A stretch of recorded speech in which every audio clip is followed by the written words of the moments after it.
பாகிஸ்தானை அலறவிட்ட ஐஎன்எஸ் விக்ராந்த். விக்ராந்த் போர்க்கப்பலில் கடற்படை வீரர்களுடன் பிரதமர் மோடி தீபாவளி கொண்டாடினார். அவர் இந்திய கடற்படையின் துணிச்சலான வீரர்களுடன் தீபாவளியை கொண்டாடுவது எனது பாக்கியம் என தெரிவித்தார். பின்னர் பிரதமர் மோடி பேசியதாவது: நாட்டு மக்கள் அனைவருக்கும் தீபாவளி நல்வாழ்த்துக்கள். கடற்படை வீரர்களுடன் தீபாவளி கொண்டாடுவது எனது பாக்கியம். எனது ஒருபுறம் கடலும் மறுபுறம் இந்திய தாயின் துணிச்சலான வீரர்களின் பலமும் உள்ளது. आज मेरे एक और अनंत क्षितिज है, अनंत आकाश है, तो दूसरी ओर अनंत शक्तियों को समेटे ये विशाल विराट आईएनएस विक्रांत है। समंदर के पानी पर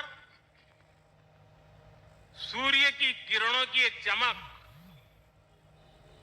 एक तरह से वीर जवानों द्वारा जलाए दीपावली के दिए हैं।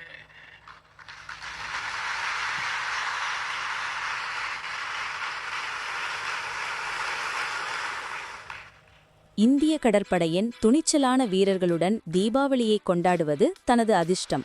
இந்த தருணம் மறக்க முடியாதது. ஆபரேஷன் சிந்து ராணுவ நடவடிக்கை வெற்றிக்காக இந்திய பாதுகாப்பு படை வீரர்களை பாராட்டுகிறேன்.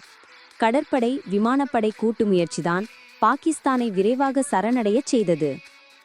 கடந்த 2014ஆம் ஆண்டு முதன்முறையாக பிரதமராக மோடி பதவியேற்றது முதல் தற்போது வரை ஒவ்வொரு தீபாவளி பண்டிகையையும் இந்திய பாதுகாப்பு படையினருடன் கொண்டாடுவதை வழக்கமாக கொண்டுள்ளார்.